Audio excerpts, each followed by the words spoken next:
1940 का दौर था और दुनिया में नफरत, तानाशाही और जंग का जहर फैल चुका था। चार्ली चैपलिन, जो कि उस वक्त के एक बहुत ही बड़े कॉमेडी आर्टिस्ट थे, उन्होंने एक फिल्म बनाई जिसका नाम था द ग्रेट डिक्टेटर। ये फिल्म चार्ली चैपलिन की पहली बोलती फिल्म थी।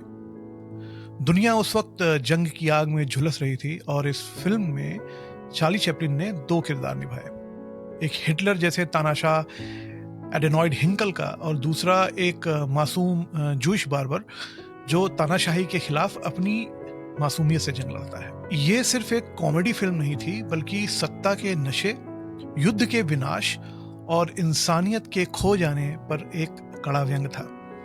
इस फिल्म का सबसे भावुक पल है उसके क्लाइमेक्स में एक भाषण, जहां चार्ली चैपलिन इंसानियत की सच्ची आवाज बनकर पूरी दुनिया से एक आखिरी अपील करते हैं।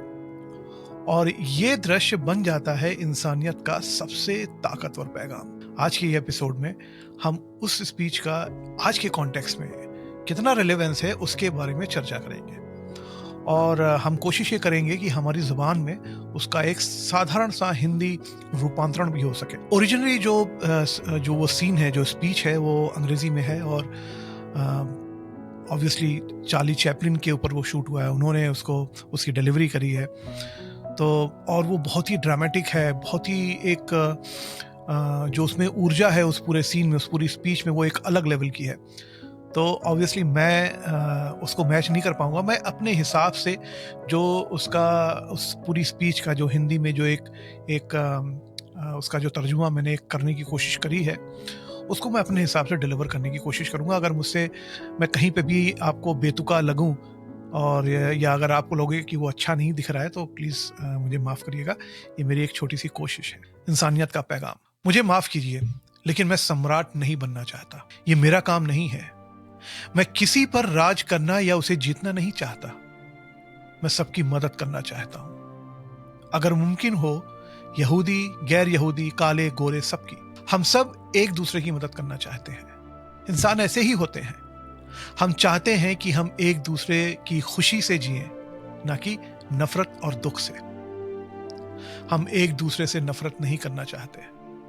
इस दुनिया में सबके लिए जगह है। यह धरती बहुत समृद्ध है और सबका पेट भर सकती है। हमारी जिंदगी सुंदर और आजाद हो सकती थी, लेकिन हम रास्ता भटक गए। लालच ने इंसानों के दिलों में जहर भर दिया है। इसने दुनिया को नफरत की दीवारों से घेर दिया है। इसने हमें दुख और खून खराबे की तरफ धकेल दिया है। हमने तरक्की तो की है, लेकिन खुद को मशीनों में कैद कर लिया है। जो मशीनें हमें बहुत कुछ दे सकती थीं, उन्होंने हमें अपना गुलाम बना लिया है। हमारा ज्ञान हमें निष्ठुर बना चुका है। हमारी समझदारी अब निर्दयी और बेरहम हो गई है। हम बहुत ज्यादा सोचते हैं, लेकिन बहुत कम महसूस करते हैं। हमें मशीनों से ज्यादा इंसानियत चाहिए।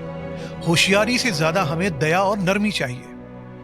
अगर ये सब हमारे पास नहीं होगा, तो जिंदगी में सिर्फ रह जाएगी हिंसा और सब कुछ खो जाएगा। हवाई जहाज और रेडियो ने हमें करीब ला दिया है। ये तकनीक हमें इंसानियत की याद दिलाती है, भाईचारे की पुकार करती है, सबको जोड़ने का काम करती है। आज मेरी आवाज लाखों लोगों तक पहुंच रही है, उन हताश मर्दों, औरतों और बच्चों तक जो उस व्यवस्था के शिकार हैं जो मासूमों को सजा देती है। जो भी मेरी आवाज सुन सकते हैं, मैं उनसे कहता हूं, उम्मीद मत छोड़ो। आज जो तकलीफ है वो लालच का नतीजा है, उन लोगों की कड़वाहट का जो इंसानी तरक्की से डरते हैं।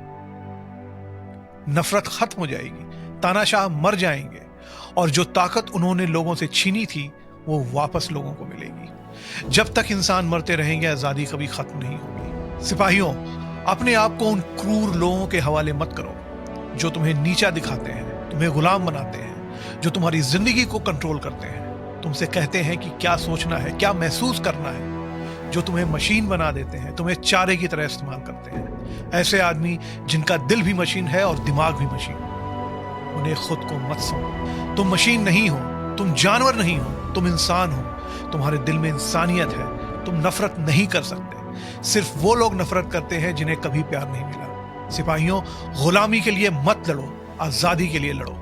बाइबल के सेंट लूक के अध्याय 17 में लिखा है, ईश्वर का राज्य इंसान के अंदर होता है, किसी एक आदमी में नहीं, किसी समूह में नहीं, हर इंसान में। तुम में ताकत है, मशीनें बनाने की ताकत, खुशियां बनाने की ताकत। तुम में यह ताकत है कि जिंदगी को आजाद और खूबसूरत बनाओ, एक शानदार सफर बनाओ। तो चलो लोकतंत्र के नाम पर उस ताकत का इस्तेमाल करें। हम सब एक हों, एक नई दुनिया के लिए लड़ें, एक बेहतर दुनिया जहां हर इंसान को काम मिले, हर युवा को भविष्य और बूढ़ों को सम्मान। तानाशाहों ने इन वादों का इस्तेमाल कर सत्ता पाई, लेकिन उन्होंने झूठ कहा। वो अपने वादे पूरे नहीं करते, कभी नहीं करते। वो खुद को आजाद करते हैं, लेकिन लोगों को गुलाम बना देते हैं। अब वक्त है उन वादों को पूरा करने का, इस दुनिया को आजाद करने का, देशों की दीवारें गिराने का, लालच, नफरत और असहिष्णुता को मिटाने का।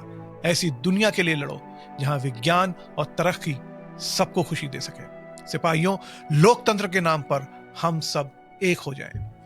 जब चार्ली चैपलिन ये शब्द बोल रहे थे, तुम मशीन नहीं हो, तुम इंसान हो, वो सिर्फ एक फिल्म के किरदार से नहीं, हम सब से बात कर रहे थे। आज भी जब इंसान फिर से नफरत में बटा जा रहा है, ये स्पीच हमें याद दिलाती है कि हम सब एक जैसे हैं। हम सबको आज़ादी चाहिए, हम सबको इज्जत, काम और मोहब्बत चाहिए। आज भी जब दुनिया फिर जंग के साए में जी रही है, जहां कहीं बम गिरते हैं तो कहीं नफरत के बोल, जहां बच्चे फिर से डर में जी रहे हैं और इंसानियत फिर से सवालों में है, ऐसे वक्त में हमें फिर एक चार्ली चैपलिन की जरूरत है। वो चार्ली चैपलिन एक नया चेहरा हो सकता है, नई आवाज हो सकती है, लेकिन पैगाम वही होना चाहिए। इंसान इंसान से मोहब्बत करे, बंदूकें नहीं, मोहब्बत चले, तानाशाही नहीं, जमहूरियत बोले। हमें फिर एक आवाज चाहिए जो नफरत के शोर में इंसानियत की सरगोशी बन जाए। दोस्तों, अगर आपको ये एपिसोड पसंद आया हो तो इसे शेयर जरूर करिएगा, क्योंकि शायद किसी और को भी इस पैगाम की जरूरत हो। मैं हूं मनीष, मिलते हैं अगले एपिसोड में। तब तक याद रखिए, मोहब्बत ही असली ताकत है। नमस्कार।